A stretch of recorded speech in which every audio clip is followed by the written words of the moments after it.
1% saja tidak tertarik latih timnas negara lain.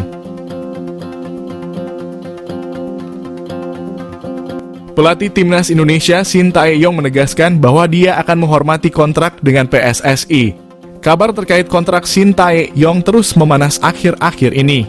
Dia masih terikat kontrak hingga setidaknya pada bulan Juni tahun ini bersama timnas Indonesia.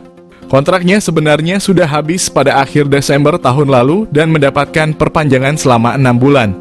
Sebenarnya satu syarat untuk perpanjangan kontrak yakni membawa skuad Garuda lolos ke babak 16 besar Piala Asia sudah selesai dikerjakan dengan baik. Satu syarat lain yakni membawa timnas U23 Indonesia lolos ke babak 8 besar jadi pertimbangan selanjutnya untuk perpanjangan kontrak Shin. Secara terbuka, Shin Tae-yong mengakui bahwa ada tawaran yang masuk saat masih menjabat sebagai pelatih timnas Indonesia. Dikabarkan bahwa timnas Cina dalam masa pendekatan untuk mendapatkan jasanya. Sempat melatih timnas Korea Selatan dan membawa Indonesia lolos ke babak 16 besar Piala Asia tentu membuat dia banyak yang melirik. Pelatih Shin melanjutkan selama masih terikat kontrak dengan timnas Indonesia, dia tidak ingin pindah. Setidaknya hingga kontraknya berakhir pada bulan Juni nanti. Dia memiliki fokus pada skuad Garuda dan bekerja keras memberikan prestasi terbaik saat ini. Shin menegaskan bahwa dia sama sekali tidak tertarik untuk menjabat sebagai pelatih tim lain saat ini. Dia berharap hal ini jadi jawaban setelah menjadi perdebatan beberapa waktu lalu. Timnas Indonesia jadi prioritas utamanya saat ini. Termasuk juga penegasan bahwa dia tidak berpikiran untuk ditebus kontraknya oleh tim lain.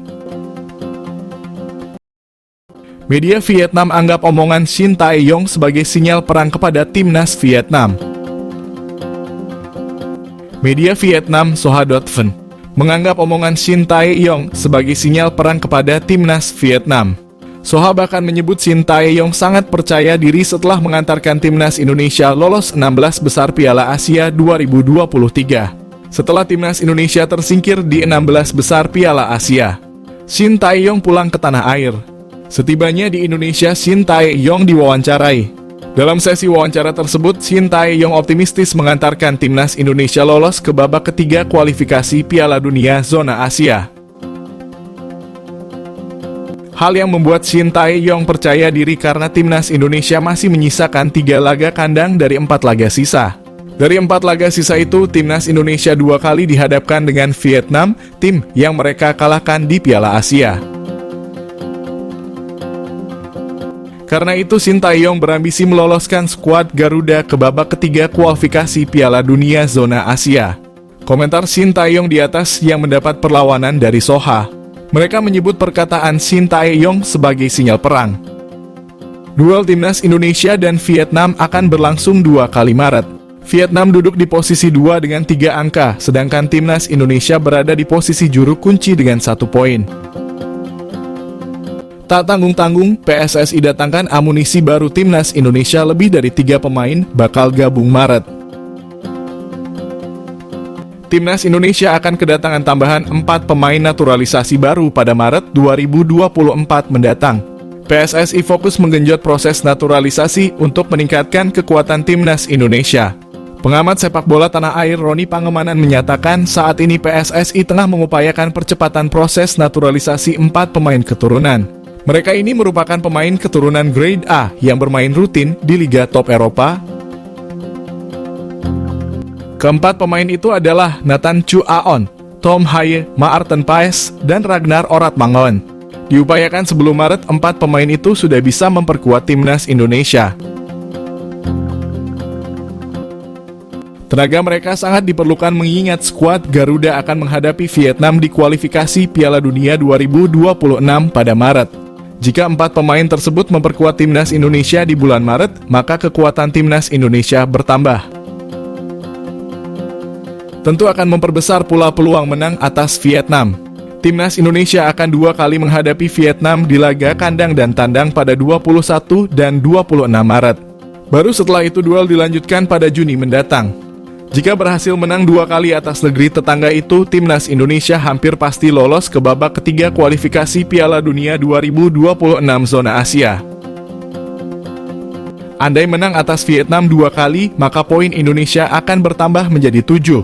Timnas Indonesia tinggal butuh tambahan 3 poin lagi di 2 laga sisa kandang kontra Irak dan Filipina 6 dan 11 Juni untuk memesan tempat di babak ketiga.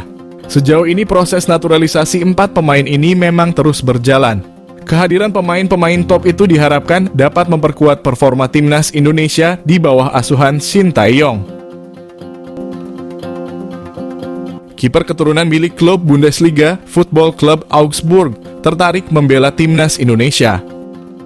Gerbong pemain keturunan yang tertarik membela Timnas Indonesia kian bertambah belakangan ini.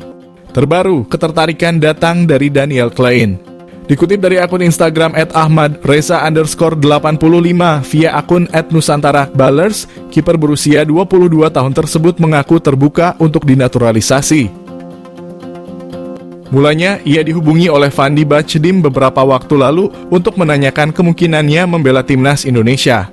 Daniel Klein pun kemudian menjawab bisa saja bergabung tim Merah Putih dalam waktu dekat dan mengaku dirinya bakal mendapat restu dari sang ibu.